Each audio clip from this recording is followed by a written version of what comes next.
So what would you say is like the best piece of advice you've ever received from someone that you've kind of taken with your music career and kind of taken forward? I had a piece of advice from Sam Herring, the singer of Future Islands. Oh yeah. I had a beer with him a while back. Hey, it's Louise Schofield and welcome back to Scruff for the Neck Backstage. On today's show, I have a chat with 2 Year Vacation and we delve into that story a little bit more. We also have a chat about behind the scenes of their music videos and also what they've been getting up to with some writing during lockdown, which includes a grand piano. It's pretty cool. Stick with us, that's all to come after this.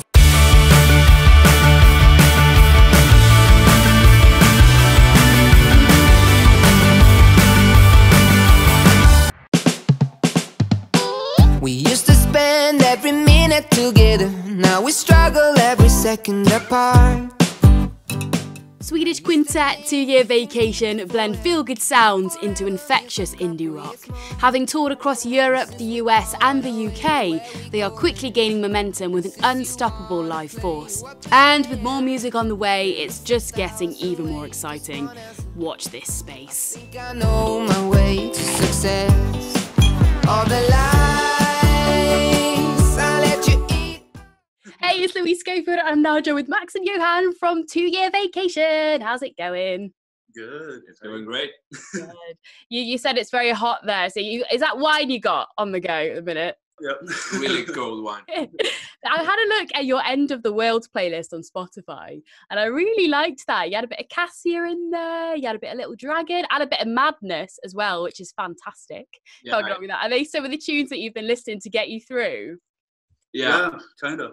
Yeah, it's like a mixture of all our personal playlists during this weird time. Yes, strange. Yeah. That's nice. It's nice to have like tunes that get you through, isn't it? Because you need the good music on the go because it's important. So. Oh, yeah, especially when there are no live shows, you know. Yeah. Well, usually we play a lot of live shows, but even when we don't do that, we're out playing, you know. So live shows is kind of what we do. Yeah. And now we don't do that at all. So we don't. You kind of it gets so important to listen to music. Otherwise you're not in it anymore, you know. No, you just lose that connection to it, don't you? Which is a shame. Yeah. Because what's the scene like in Gothenburg? Because that's where you guys are based, aren't you, as a band? Yeah. So what's the scene like there? Because it's quite a musical city, isn't it? Yeah. It really used to be a very musical city, at least. Like, it kind of lost its fire in a sense. Like, there's been on a downhill for a couple of years, but I think it's on the rise again. Yeah. Feels like it's starting to come alive. Yeah, there was like an era in between like 90s and the what do you call it, like between 2000 and 2010. Yeah. What do you call it? What is? Yeah, I think it's already teenies. I don't know. Yeah, but a lot of like big bands coming up from here, like Soundtrack of Our Lives and Jose Gonzalez, and a lot of acts like that.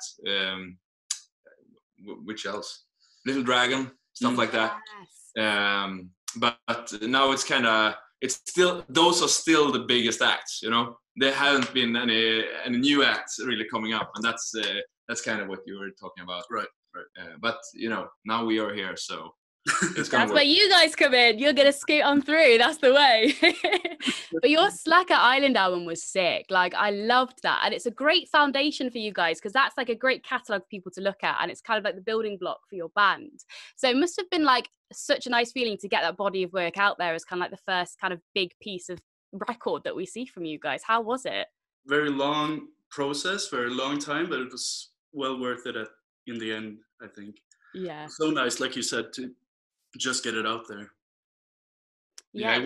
Well, you kind of, in a weird sense, people say like the record format is it's over and stuff like that. Everybody's just releasing singles, but you're not kind of recognized for real until you have a debut album, because that's when the magazines really start writing and giving you like they give you reviews and stuff like that. So it was really important for us to do it, and it felt really good. And I think we grew a lot as a group and as a band because of it.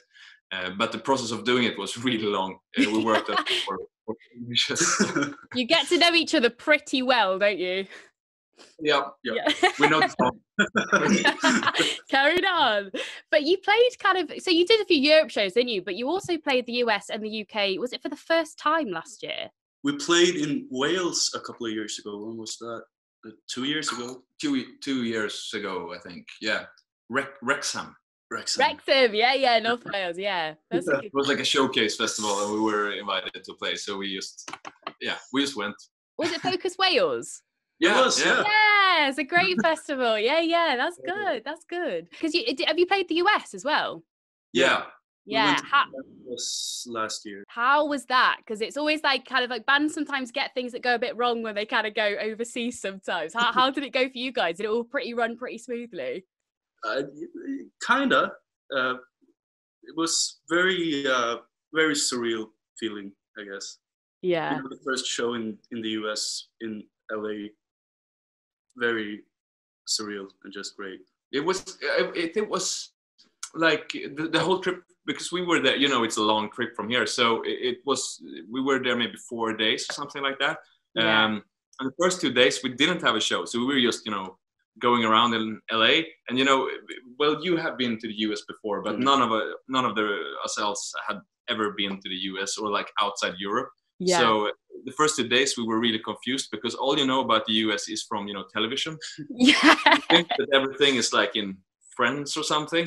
And then it's like a whole world there that's really different from here.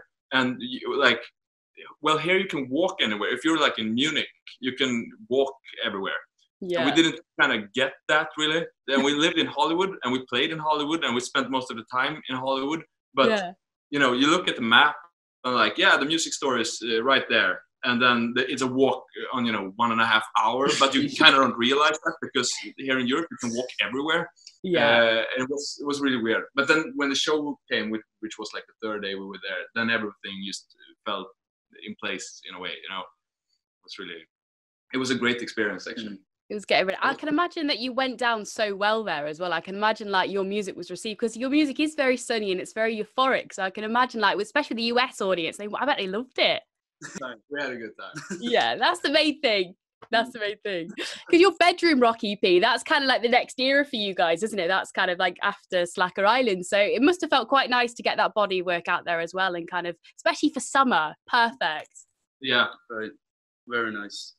It's like, also, when you have done such a big thing, like releasing an album is, it's a lot of work before it. And then it's a lot of work, afterwards because you have to tour and everything like that. So it's kind of nice to release something not so long after the first thing because you do a lot of hard work and it's nice to kind of just continue that work, Yeah, that's it. You're keeping us on our toes with some new music, and I'm liking that because Never Been to Paris, that is such a tune, and the music video looked really fun to make because it's all green screen, isn't it? How was it filming that? Was it quite weird? It was the first time we ever done anything with a green screen, and it was the first time that the guy who made the video ever worked with the green screen, and it was just so much fun. Yeah. But it's very weird too because you can never see what you're doing. You can never look at the screen and go, "Oh, that looks good," because it's just green. Yeah, I'd say, what is this? Yeah, but it was a lot of fun. Yeah, it was. I think it was the smallest video. The crew that did it was basically our managers and the filming guy. Otherwise we have a big crew, with catering and stuff. And now it was just bunch. It was just mainly us in a room, and it was kind of fun to just, don't tiptoe around anyone. It's like, yeah, let's just do this ourselves, kind of in a way. I also think that we are at our best when we can just goof around and don't take anything seriously, and we just got to do that with that video. Just do whatever you want and we'll figure it out. Yeah, we just put a in. Yeah. That is the way, but it's nice that you can bring out your personalities in your music as well, because you have got such a buzzy music. It must be really nice, especially like to have that, because I can imagine your live shows are really fun and the audience must get really involved in them. Yeah, we try to make it as fun and goofy as possible. Yeah. Well, you know, showgazing has its qualities for sure, but it's like it's much more fun to watch. Well, I know as an audience, you know, it's more fun to watch a band like that does anything, like does stuff on stage. You know, Yeah, you want them to go around. In a way. Definitely. That's what I like. I love that. Yeah, because I dance around goofily at gigs, so I want to feel like the band is too. It's a nice kind of rapport. Yeah. So have you been writing at all on lockdown? Have you been working on any more songs while you've been kind of indoors? Yeah, we've been writing a lot actually. It's kind of all that we've been doing. There's nothing else. I bought a grand piano as well. Oh, nice. Yeah. Nice. You're gonna hear it. Oh. But it's like it's been a very creative process. You know, at first when Corona hit, it was really sad because you had to postpone and cancel a lot of shows, and you know that just sucks. Yeah. Well, then you kind of run out of things to do when you kind of clean the apartment and you know you walk the dog and everything. It all. Let's just play, and we're playing all the time and planning new stuff. It was all exciting. It's good because your YouTube channel is very vibrant, and it's nice that you've kind of got those behind the scenes things as well, so we can see how you work, which is nice. Because do you have like a studio that you go into to record? Is there like a special space that you like to record your music and producers and all that? Yeah, the Swedish Gramophone studio here in Gothenburg. Amazing. Is where we record all of our stuff, and it's just perfect. It's kind of became our second home in this, like, whatever 5 years we've been doing this. It's we're very fortunate to have that kind of a space like that to just hang out and like Giorgio, the bass player, he works there as a record producer. So it became very natural for us to just move in there because he's so at home there in a way. So we're always there. Space and stuff like that as well, but record there really. Is that where the grand piano is, or is the grand piano in one of your homes? Yeah, it's in the it's in the rehearsal space, but I'm going to take it to the studio next time we're going there. I'm really anxious about it because grand piano is it's heavy. I'm kind of thinking it might be an expensive thing. We'll see. We'll see if there's any grand piano. Well, there's grand pianos in the studio, but you want to play your own stuff. Of course. You want your own keys, don't you? That's yeah. So, what would you say is like the best piece of advice you've ever received from someone that you've kind of taken with your music career and kind of taken forward?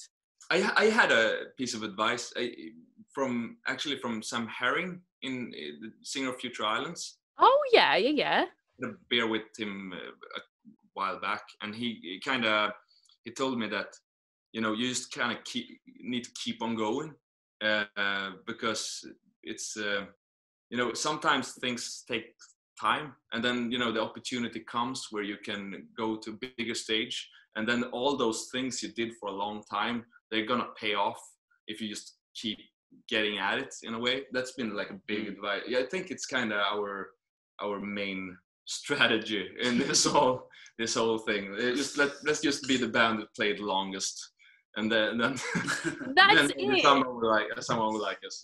That's it. Good thing comes to those who wait, and you guys work hard, and you've got good songs, so you're fine.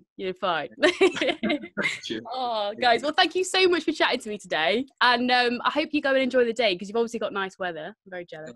Thank you for taking time. Thank you. Oh, huge thanks to 2 Year Vacation for the awesome chat there. Make sure you go and check out more of their music because that Bedroom Rock EP is blooming awesome and well worth a check out. And some more music on the way, which is also really exciting.